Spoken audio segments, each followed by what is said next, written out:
Hello, this is NPR News. I'm Mike Hawk here with National Public Radio.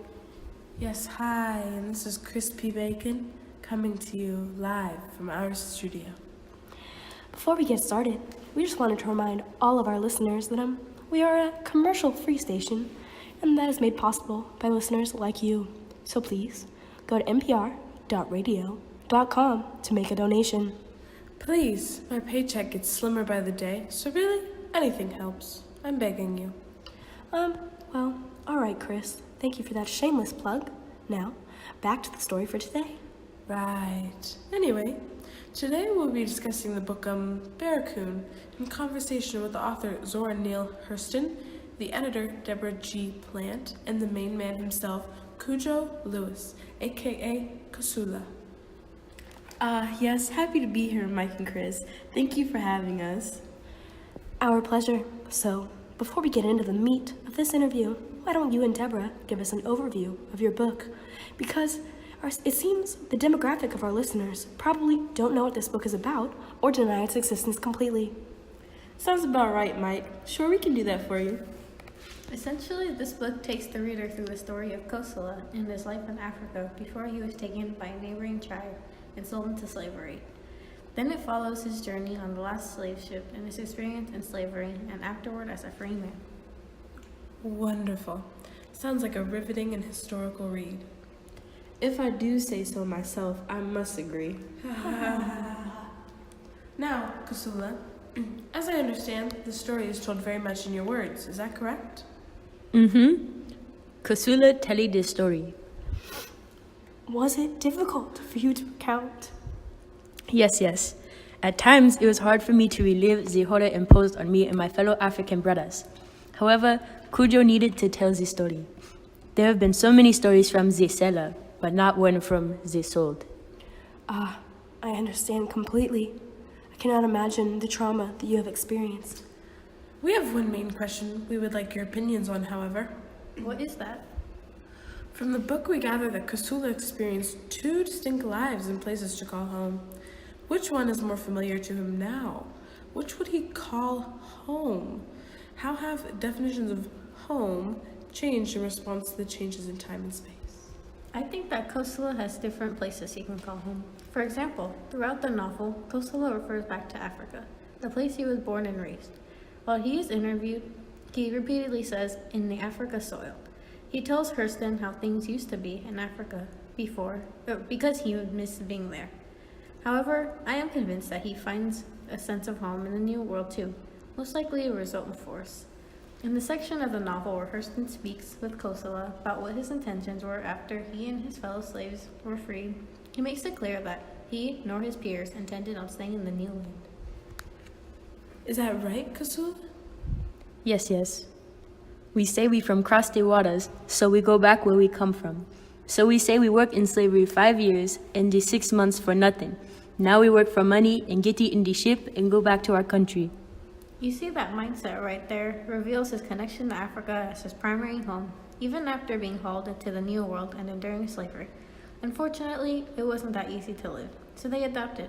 As I wrote in the afterword, they soon realized that their meager earnings will not be adequate to live on and allowed them to save enough money to fulfill their dreams to returning to Africa. Kosala, how does one just adapt in a land that is not their own? I asked the Captain Mayor, "Why don't you give us peace this land so we can build ourselves a home?" And he said, "I took the good care of my slaves and therefore I don't owe them nothing. So we must buy ourselves a piece of land. We work hard and save and eat molasses and bread and buy the land from there. We call our village African Town. We say that because we want to go back in the African soil and we see we can go. Therefore, we make it the Africa where they fetch us." You know, I've always found this to be really cool. Most of us would have just died at the idea of being torn from our homes. Furthermore, if and when it would happen, we have no way to truly rehabilitate. For Consola and his people, it was drastically opposite. Surely the experience of the slave trade and slavery in general was more traumatic than we could imagine, but that didn't lie. The inability to return to a sense of normalcy hindered their ability to be at peace at home. Oh, surely I can attest to the fact that I probably would have no idea how to rehabilitate from an experience like that. However, now that you have been acclimated to a new life in the new world with your African town, which place would you say is a more familiar home for you, Kasula?